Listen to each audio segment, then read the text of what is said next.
Jump into it. This is going to be a fun time. I already know because in our pre-interview, we're just hanging out like we're old friends, all three of us. So go ahead, please, and introduce yourself. Good morning, Bay Area. This is Dr. Simone Lundquist. I am the executive director and founder of Open Doors to Future Possibilities. It's such a pleasure to be here. It was such an amazing experience to meet Ms. V. She's fantastic with her beautiful personality. So I'm already super excited about this interview. All right, so now I'm just going to be just giggling and blushing the entire interview because I'm like, oh no, okay, fantastic. And you brought somebody with you, did not come alone. I did.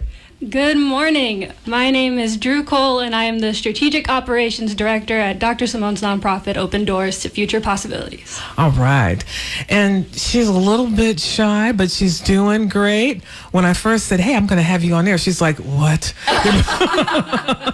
She's like, there's like a panic look. She's like, no, I'm just coming along with her. I don't really need it. I'm like, no, you're going to be great. Let's do it. I love it. It was divine intervention. It's been a while since I've been encouraging her to do so. But thank you. You did it, Ms. V. Look at there. That's V magic. Just put it right out there. There you go. And it happened. Very excited to be here. Outstanding. So I want to talk about the event that's coming up, and I want to talk about your organization. And yes, dear ladies, we're going to talk a little bit about yourselves. Because that's what we do here at G Radio. So jump right in, please, Dr. Simone. Sure. I'm going to talk a little bit about the history of June 12th. June 12th is observed as Women Veterans Day to mark the anniversary of the Women's Armed Services Integration Act, signed into law by President Truman on June 12, 1948. It wasn't until 1975, Ms. V, that women were allowed into military colleges. Before 1948, women could only serve in the U.S. military in limited roles, primarily as nurses during peacetime. Women had served in American wars for centuries, as early as the Revolutionary War, in roles ranging from soldiers and spies to nurses, pilots, and technical specialists. Spies? Yeah, that's sassy. We are capable. We women are capable. The 1948 law formally recognized their contributions and gave them the right to full permanent military roles and benefits. But only on paper. Only on paper? Yep. They, however, have continued to have to fight for those rights in practice. The first Women Veterans Day was celebrated on June 12, 2018, marking the 70th anniversary of the Act. While it's not yet, pay attention please, I'm saying yet, not yet. yet a national holiday, it is recognized in 21 U.S. states and territories, including our dear California, Yay! Hawaii, New York, and Texas, among others.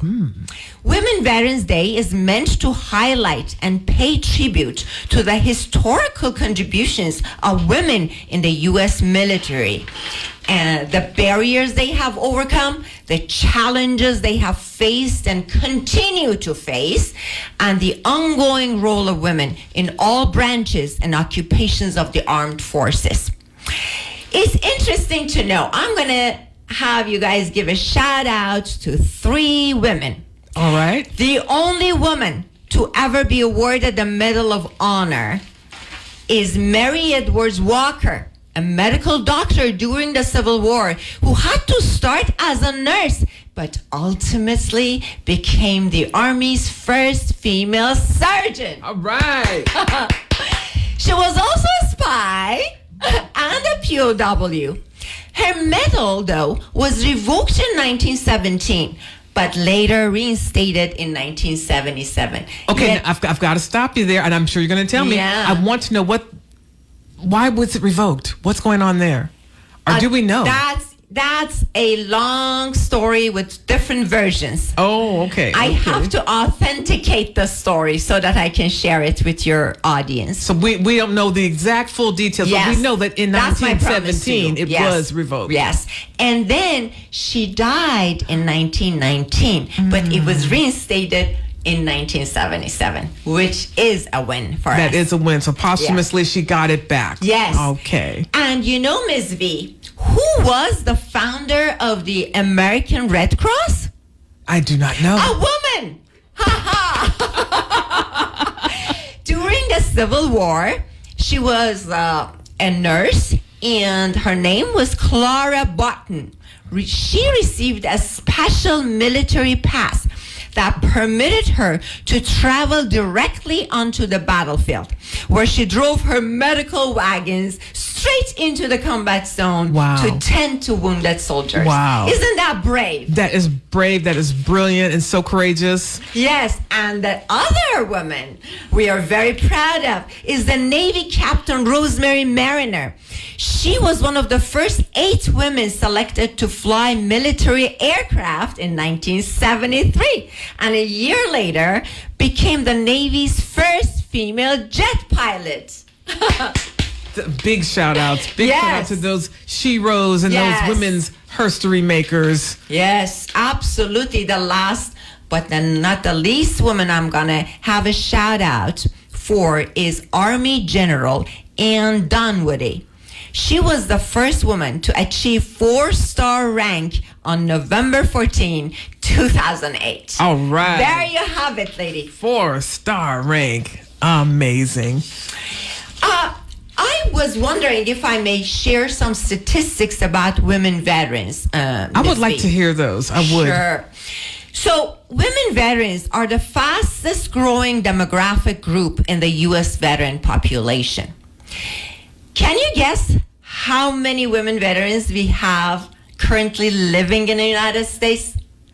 You know what? I can't comprehend how. It's got to be a lot. Over 2 million.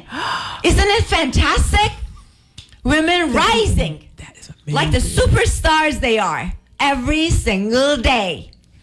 Women make up about 10% of the total veteran population. And that number is steadily increasing. Women veterans often feel invisible, though, with many asked if they are military spouses rather than veteran themselves. And there has been a 48% rise, Ms. V, in unhoused women veterans in the last 4 years. Wait a minute. That breaks my heart. Tell me again the percentage of unhoused women. 48% rise 48% in the rise. unhoused women veterans in the last 4 years only. Women veterans experience 18% higher underemployment than women who are not veterans, and 22% higher underemployment than veterans overall. Wow. Now, this is the most poignant thing that I'm going to share with you guys. As many as 53% of women veterans experience sexual trauma while in the military. 28% experience retaliation, and 25% are denied their claim.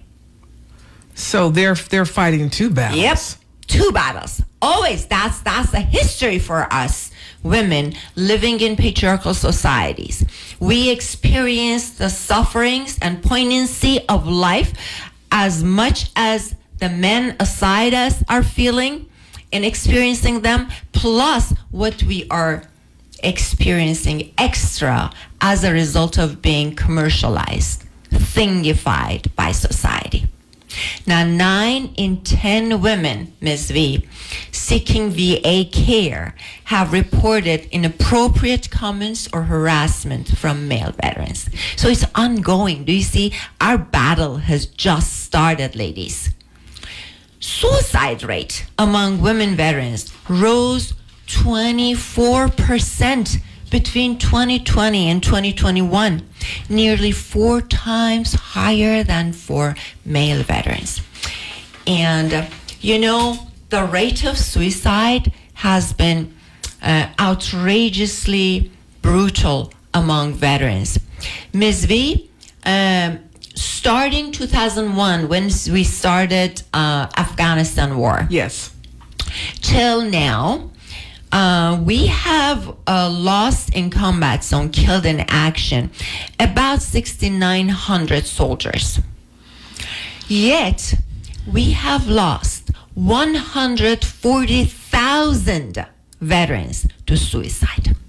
So the suicide number is that much larger than, oh my gosh, Yes. than being killed in combat Yes. and while they're serving. Yes. And that's why our services are much needed. That's why one of the main reasons that I started this organization, and then I'll tell you the story about it if you're interested. I'm interested. But this is one of the main projects that I'm starting to launch, and that's my suicide prevention program project that I started this new assessment for suicidality about 25 years ago, which is different than the regular one, which is only a few questions. And using that, in last 10 years, Ms. V, I've helped myself 242 veterans, male and female, who had previous attempts, who had suicidal ideation. I helped them to reclaim their lives, get their enthusiasm back, get employed, get back to their families, start a new life, and not ever harm themselves. And that's what I want to make national very soon. That is an absolute success story. Thank you. Thank you. That really is. Thank and you. so in all this time, the assessment had not changed. It was just a couple of questions, a few questions. Yeah. But it didn't really, Yeah, you know. it wasn't as effective as what you're talking Yes. about. And see, we have all these amazing people who are putting a lot of good work in helping veterans not to end their lives with suicide. Yet, we have a recent statistics that 50% of veterans who ended their lives using suicide have already received services from the VA. And that is a call for action for me to jump in and say, hey, VA, you're amazing. VSOs, you're brilliant. But we are going to join you because together we can save them all. We can be there together to help eradicate this pain that has been following our soldiers after they leave the combat zone. They're fighting for us over there in that combat Yes. zone, and now we need to fight for Yes. them. Yeah, absolutely. It's our turn. They said yes when the country needed them. Now we have to say yes to them. There you go. Now, I'm wondering if you have any thoughts about why the treatment of women seems to not have as much success. Well, first is the number of female service people. So it is rising. So women have their own special trauma in addition to being in combat zones. So it's a new thing. So that's not a surprise to me that we don't have enough services that are directed in targeting special traumas that women go through. There are a lot of amazing work being done in different universities, in VAs and VSOs to cover this, but we are going to be the pioneer in helping women veterans to heal from the double traumas that they're carrying. Yes. Double traumas. Yes. I see. And the numbers are increasing, and then we're currently having a conflict. We're having a war. We're in the Middle East with that. Yes. And so it just sounds like the numbers of women are just going to keep going up and up. Yes. The numbers are increasing every day, so we owe it to them to be prepared to help them heal. We owe it to them. Look, I'm so inspired hearing this. This is fantastic. I'm wondering when this cause became something that you just said, hey, I've got to address this. Tell me how you got involved. How you said, hey, I'm going to start this foundation. I'm going to make a difference. I love to talk about that. Miss V, when I was very young, I joined the UN and walked with our troops in different combat zones. Wow. Behind the scenes and in the middle of battle. I was with the UN as a instantaneous interpreter. I used to be fluent in 7 languages. Wow. So I was helping translate while we were in war with different countries. And this is long time ago. During that time when my interpretation services were not needed, I would help the medics to help the wounded. And then the other thing that I would do, because I was always a biker, about 6 months ago, I sold my Harley Davidson.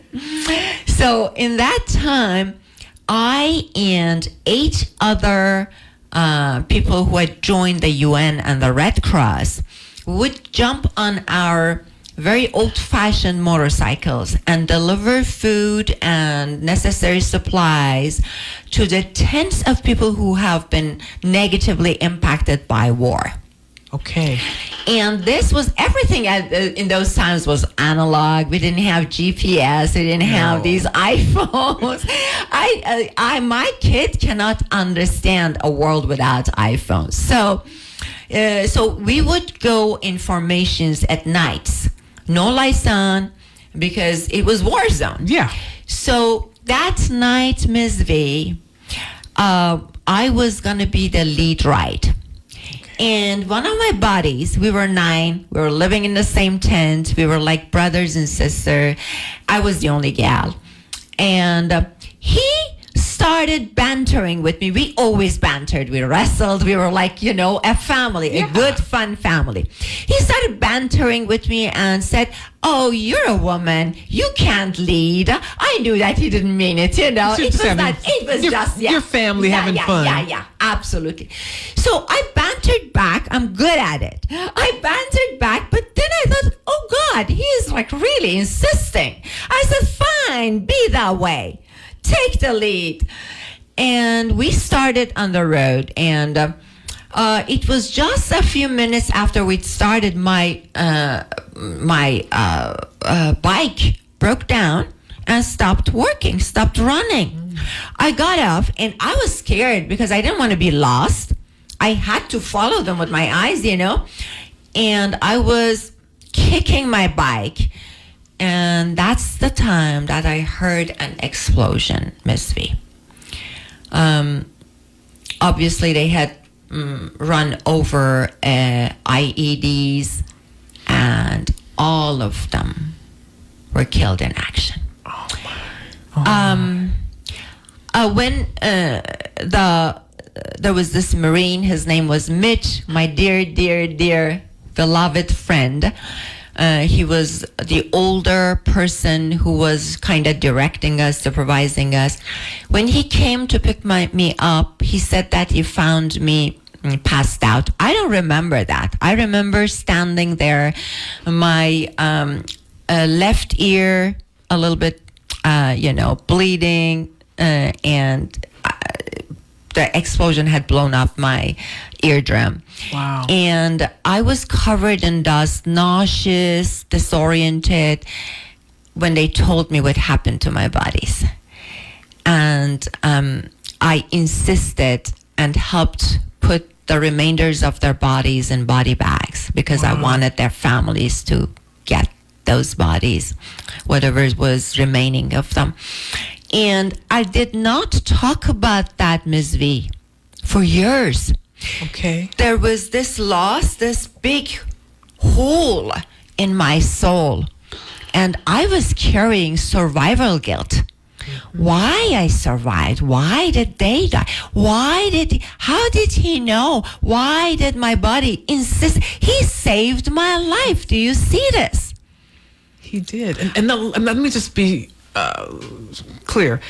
Everyone perished and you were the only survivor. Yeah. And so you did have this massive survivor Yes, guilt. guilt. And then it was almost like some sort of intuition that he saved your life. Yes. If you had have been the Oh, leader that absolutely. night. Yes, yes. So I owe it to veterans. I owe it to my brothers and sisters in the military, to be there for them, help them heal, because I know how it feels. I know what the loss of your bodies can do to you. So I went on life, never talked about it, never shed a tear. But this guilt was there, and this hole in my soul was eating me inside out.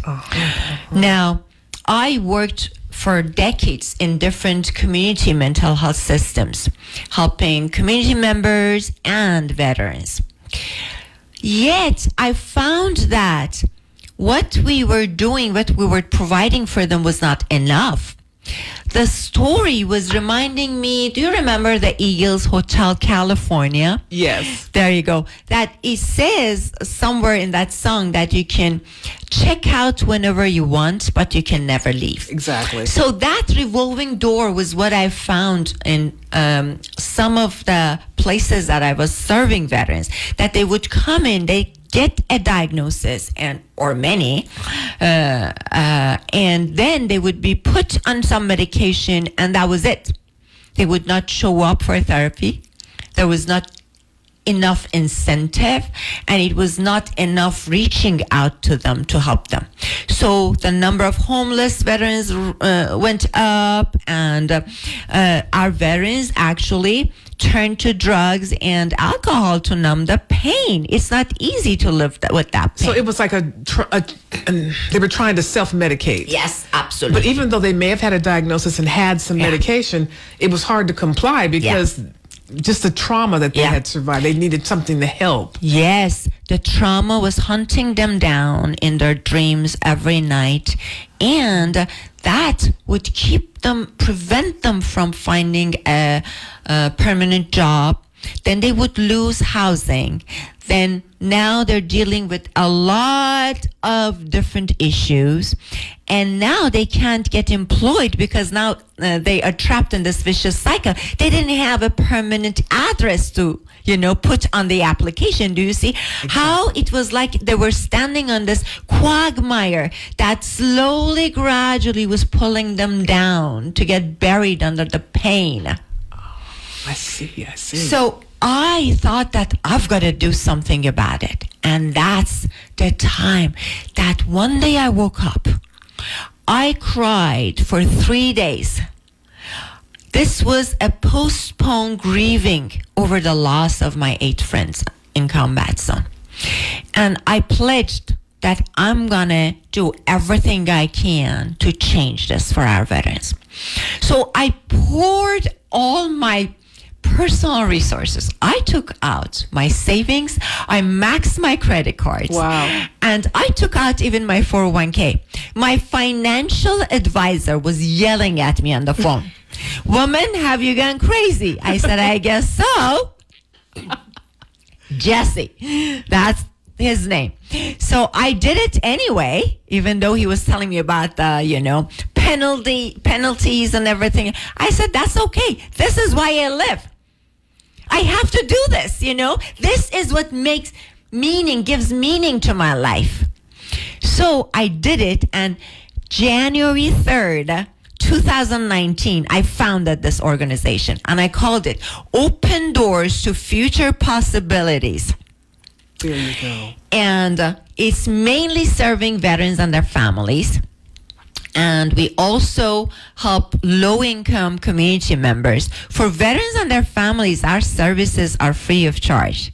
Wow. For low-income community members, it's only $10 an hour, just to give them an incentive to come to sessions and show up. Yes. And since then, Ms. V, we have helped over 8,000 veterans and their families to heal and reintegrate into civilian life. Here's the fascinating thing that I learned. When people want to join military, and become a member of one of the branches in the military, they have to go through 6 to 13 weeks of extremely intense training called boot camp. Now, when they want to leave the service, there is no training enough to train them to get back and reintegrate into the civilian life. Yes. And that gap has been filled by my organization. We have over 85% success rate in helping our veterans and our community members, civilian community members, to achieve their goals in 6 months. And the 15% remainder will get there by the end of the year. Oh, wow. That is incredible. Thank you. That is just salute to you. Hats off to you. That is just so great. I'm thinking about the young version of you that had the trauma by being the last one standing, by being the survivor, and just pushing that away. Was that something that was necessary for you to just get on with your life? And then once you were maybe in a steady place, that's when it could come out and you could express it and bring it out to heal it? I'm curious. I love that question because that question keep burning my curiosity and pushing me to find out an answer to that brilliant question that you asked, Ms. V. I did not know. I was a young kid. I got a lot of education. I started my education in English, American literature, and linguistics.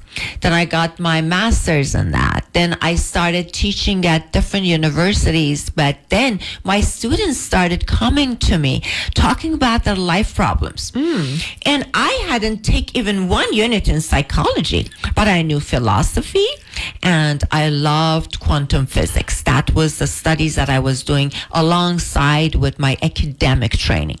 And I wanted to find meaning to life because that burning question, why I survived. So I went through intense spiritual journeys, different places. And I learned and I learned. Then I got my second bachelor in psychology, got my second master's and third master's in psychology, and then I got my Ph.D. in clinical psychology. Yet, still that question was not answered the way it would satisfy me. So I created my own version of therapy.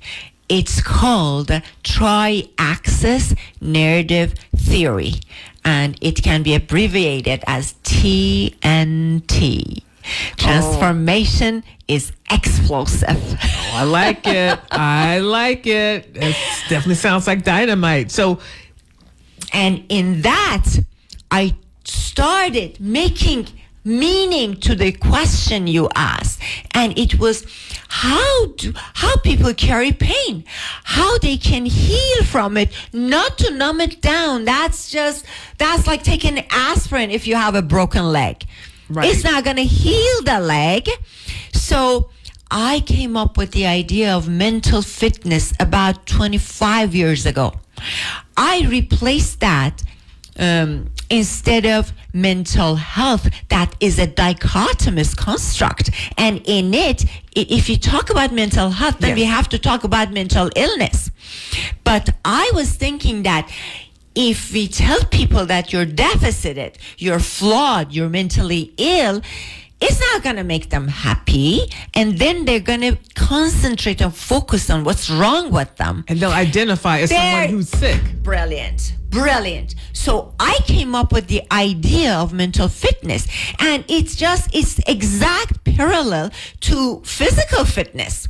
And in physical fitness, Ms. V, we talk about hormetic stress, which is loading our bones if you want to have stronger bones.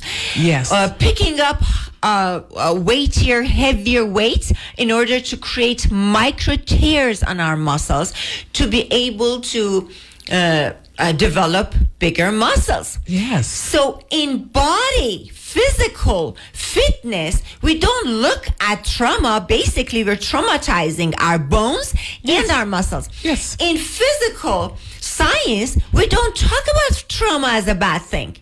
We use trauma at our service to make us stronger, more resilient. I use the same theory for mental well-being, and I called it mental fitness. So what changed here was our outlook about trauma. Hardship has been introduced as a bad thing.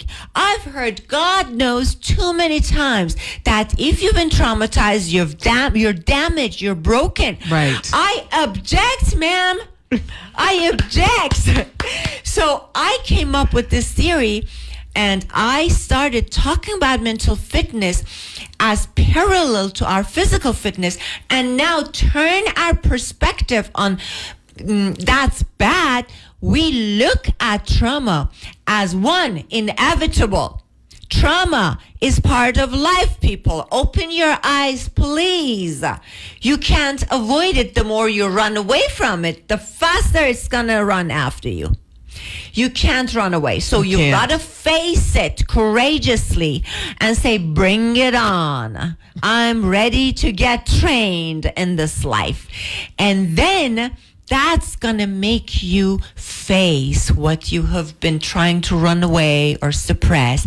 And then you use it as training, not to wallow, not to complain, not to say, oh, I'm a victim. And that will change your positioning from victim positioning to a survivor with pride, with strength, with resilience. You survived what happened to you, and that made you stronger. And that's exactly how we're working with our clients. Exactly. And from what I'm hearing, even more than a survivor, a thriver. There you go. There you go. Oh, you're awesome, Ms. V. This is brilliant. Yes, survivor is just getting out of victimhood.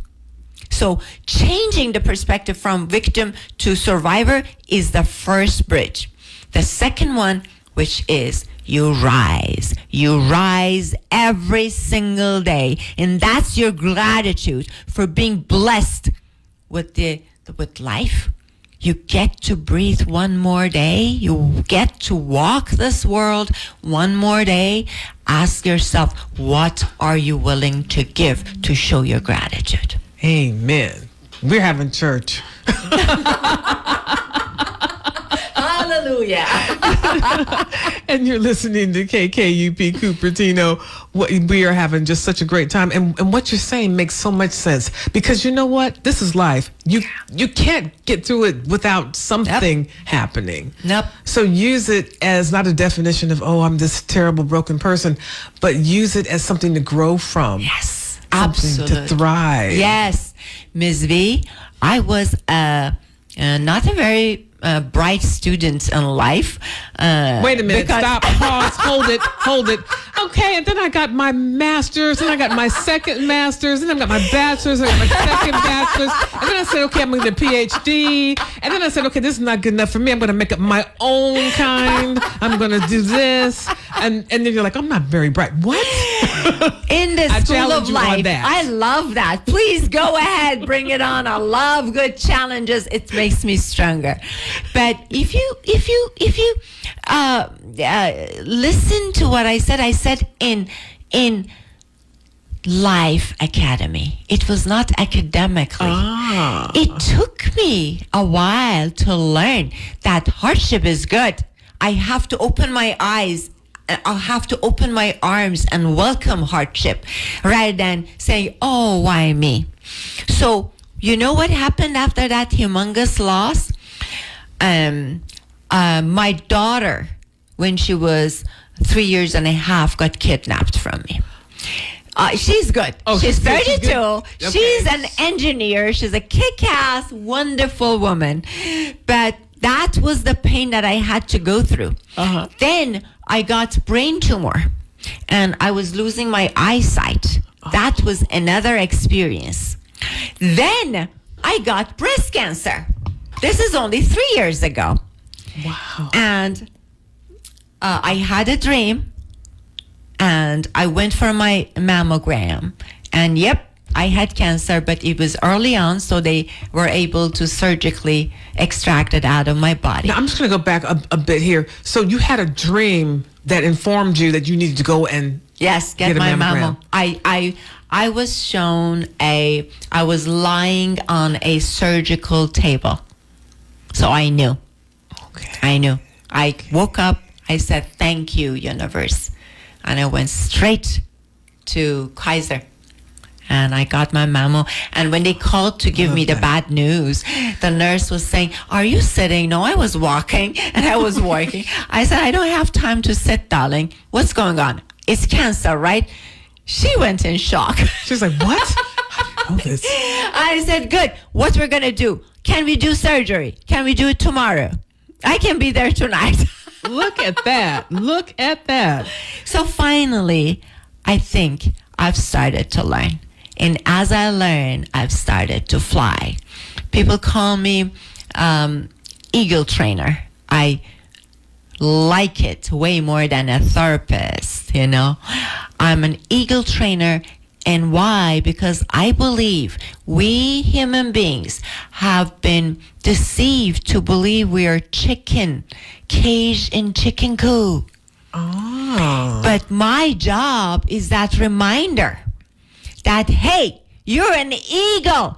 Open your wings and get out of the chicken coop. You can fly. Don't be afraid. Face life with courage, and you'll get there. And every single person is an eagle in their own way. Absolutely. Sometimes it's easy to say, oh, well, look at her. She's done all that. So naturally, she's an eagle. Or, every week we have a Shiro and we talk about a women's history moment. And it's easy for people to say, oh, well, of course, she was able to do that. Or, oh, that happened for that person. But me today, that's no longer possible. Yeah. But no, it's just you haven't discovered it yet. Absolutely. And here's the thing. I think you haven't registered it. You are doing it, lady. I believe, to me, winning in life is not the dichotomous construct of failure and success.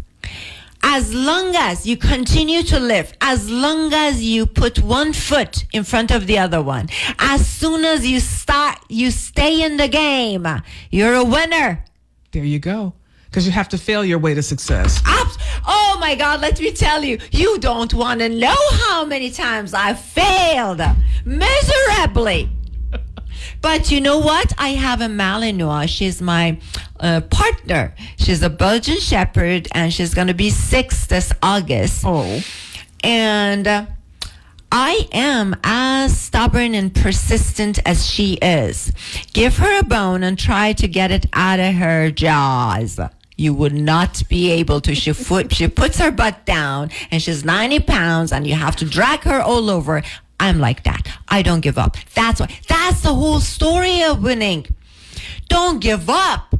Count on it that you're going to fail. Failure and success are two sides of the same coin. They're not different. It's not either or. You have to fail in order to learn to fly, learn to win. Exactly. There you go. You have to make those early attempts at success. Yes. That's all a failure is you're just attempting there success. You go. You learn that didn't work. Now there are a billion ways ahead of you. There you go.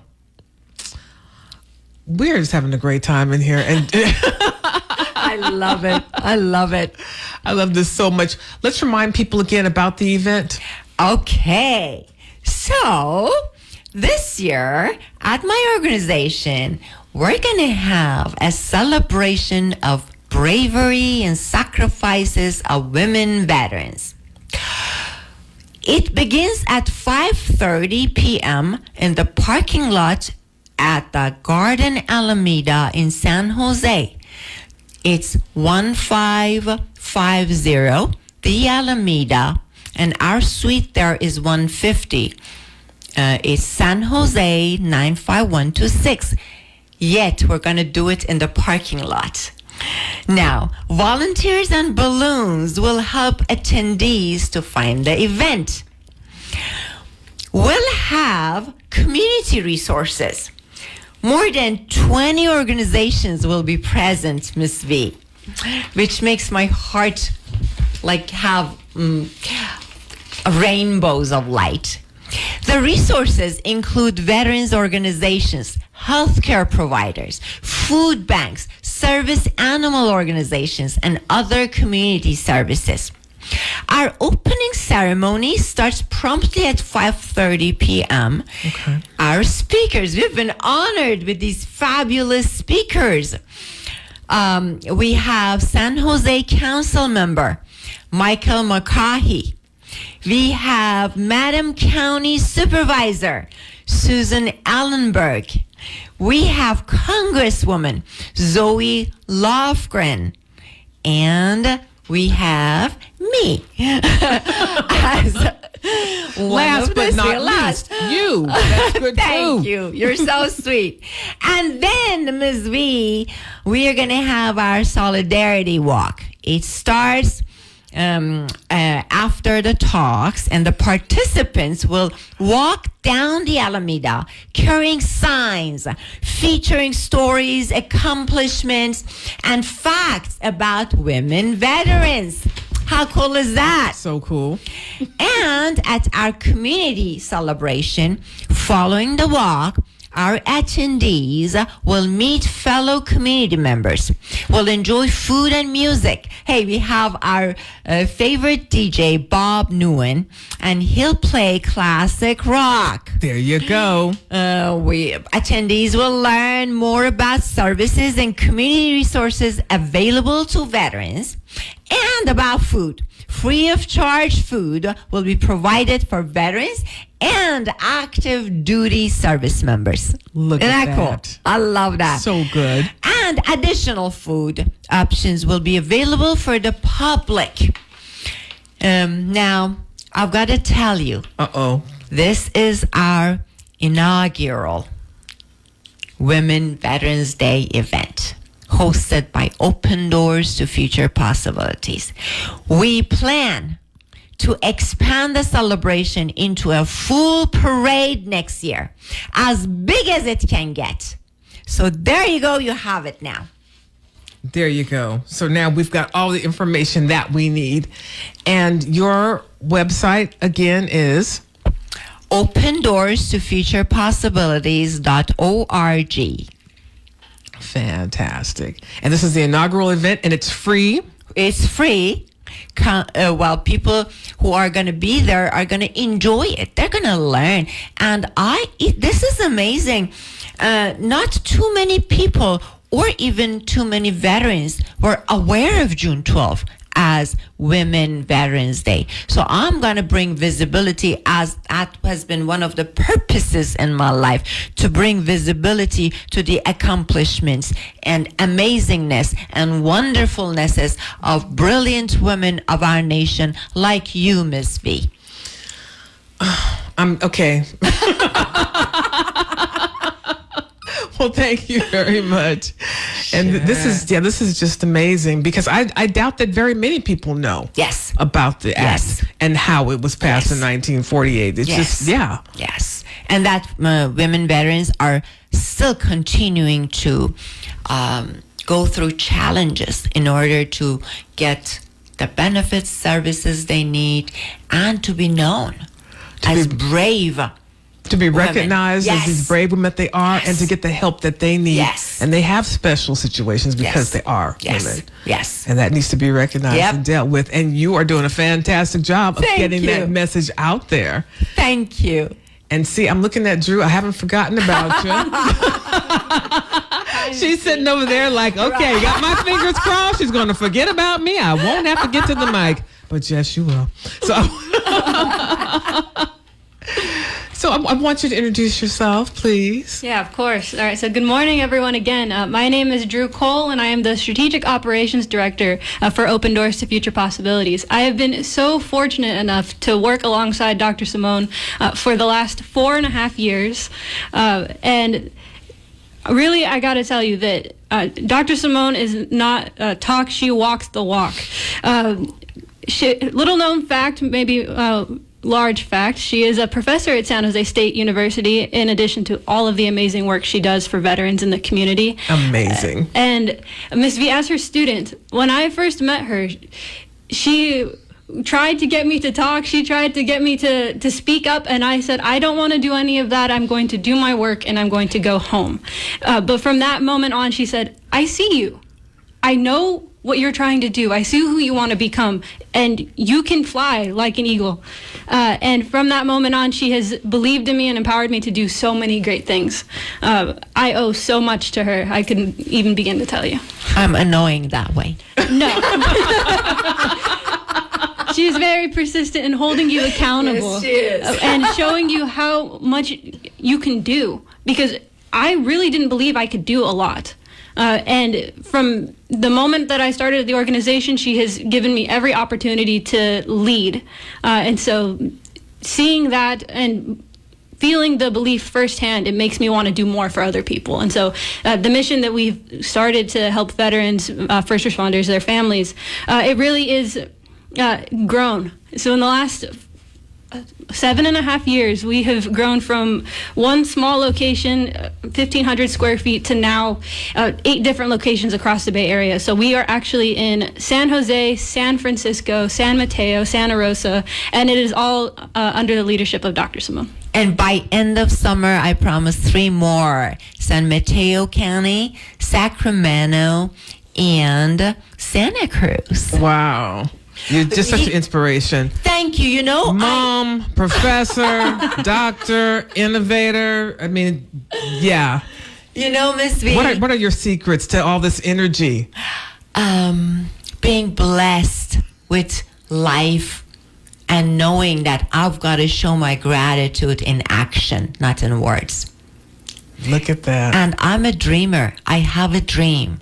Sea to shining sea. We're going to have one of open doors to future possibilities, locations, offices in each city of our beautiful, magnificent country. We're going to get people, set aside competition, collaborate, stand in solidarity under our one flag as Americans, and set aside our differences and see how we can collaborate. And that is what I'm going to do. I promise to you. And I believe it. Thank I you. definitely do. Thank you. I definitely do. And I think that living your dream also gives you energy. It does. Because it doesn't feel like work anymore because you are living in your purpose. It does. It's so true. I was asked so many times. I just wrote an article and I had a talk, actually, it was a month ago. Women ask me, what is self-care? I say, forget about getting mani-pedi. That is good. You want to do it. Massage is good, but that's not self-care. Self-care is living a goal-oriented life.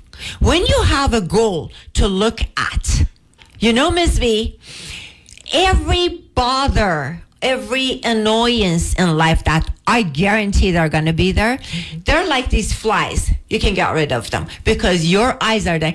About 3 years ago, I was running with my dog, Lucky. Lady Luck is her full name. Oh, cute. We were running together and I fell and broke my ankle in 3 spots. I have 25 pins and 1 plate in my left ankle. So it was late at night because I get to run then. That's when I get to be out of work. There was nobody in the street. Mm-hmm. So I had to, and my dog is 90 pounds, Miss V.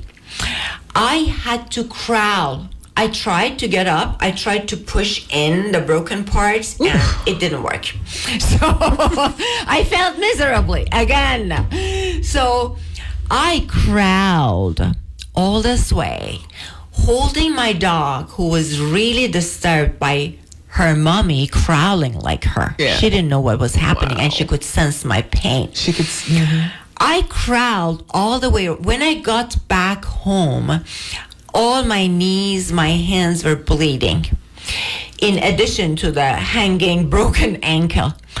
But you know what kept me going? What? The light, the traffic light at the intersection where my house is. I kept looking at it. That was the goal. Move, soldier. That's where you're going to get. Ignore pain, ignore disturbance. You know, it's funny. I was waving at the cars who were driving, and they just waved back at me. Nobody Nobody stopped. Okay, but pause. Nobody for a second said, hey, why is this woman and this giant dog out here crawling in the street? Nope. And then a lovely person, a neighbor that I didn't know, he is an attorney. We had never met there, but he looked at me. He was walking opposite direction. He looked at me while I'm crawling with my dog, sweating. He said, do you need help? I said, you think? No, I'm just loving crawling, like a crazy woman at like 10:30 at night, It's just my hobby. It's my thing. And then the poor guy got scared. He thought that like I am a panhandler, He said, yeah. He said, do you need money? I said, no, sir. I have money. I need a leg if you have a spare. So I had to give him my name to look me up on the internet. I said, look, I'm a professor. I'm a leader. I'm like, no, I don't need your money. Can you please help me out? Just walk by me so cars don't run over me while I'm crossing. And he did. Well, that was okay. Sweet soul helped me. And to him, I always have extreme gratitude. Wonderful. So do you see a lot of people waved at me? I asked 2 passerbys, can you please give me a piece of wood so I can hold it? They looked at me, smiled, and walked away. They thought that I'm just entertainment. But that's life, Miss V. Do you see? This is life. That's just life. It's 10:30. It's night. Anything could have happened to you. Anything. You're out there on the ground. I know. And I did not want anybody call 911 because my dog is a protection dog. So if anybody if she hears the ambulance, and she could be alarmed and be barking at them, I thought that they're going to put her down, Yeah. I was scared for my life. So for my dog's life. So I said, nope, I'm going to crawl. And I stared at that traffic light. Do you see? Self-care, ladies, is living a goal-directed life. Don't take your eyes away from your goal, and relationships are going to happen. People are going to come and go. Jobs are going to come and go. Your kids are going to grow up. But you know what? Your goal is always going to be shining for you and attracting you and giving you power. So to me, that's self-care. That's a great analogy for life as well, right? You keep your eye on the goal. You'll get there. There's going to be a lot of people that are just going to pass you by and wave. Hi. And keep crawling. Okay, bye. Hi. And then there's somebody who can believe in you and help you with your goal. Yes. And that's a parable for exactly what happened with you. Yes, and we have allies in life. We don't register them. That way we have allies. So when I work, like when she was talking about me telling her that I see you, I see your powerfulness. My job is to be the ally for my clients, for my friends, for my employees. I always tell them, I see what you're not able to see right now. Please use my eyes and look at yourself through my eyes and see your wonderfulnesses, and you'll get there. Be patient with yourself. That is just fantastic. Thank you. I am so happy that you were able to be here today. This is just great. This has just been a wonderful interview. I thank you so much for all that you do. Thank you so much, Ms. V, for honoring me, for having me here. And a plus was getting to know you, a sparkling sunshine with this amazing personality. So I got a new friend in you. I appreciate this. Thank you. Oh, you are so welcome. My pleasure. Thank you so much. And Drew, you're fantastic too. I'm glad that you were able to get on and tell your story. First, I was a little bit like, am I forcing her to do this? No. She doesn't look happy about this. And don't feel bad about forcing. When you force people to actually apply their strength, that's a good thing. That's love. Yeah, you miss 100% of the shots you don't take, and so I'm very grateful for you giving me this opportunity, Ms. V. There you go. All right. I'm just applause. I'm just clapping this whole show. Thank you so much for being here. I appreciate it. And if people want to know more, they can log on to Open Doors to Future Possibilities.org. Love you, ladies. All right. Thank you so much. I appreciate it. Let's jump into some music. And we got more show for you. We will keep it going.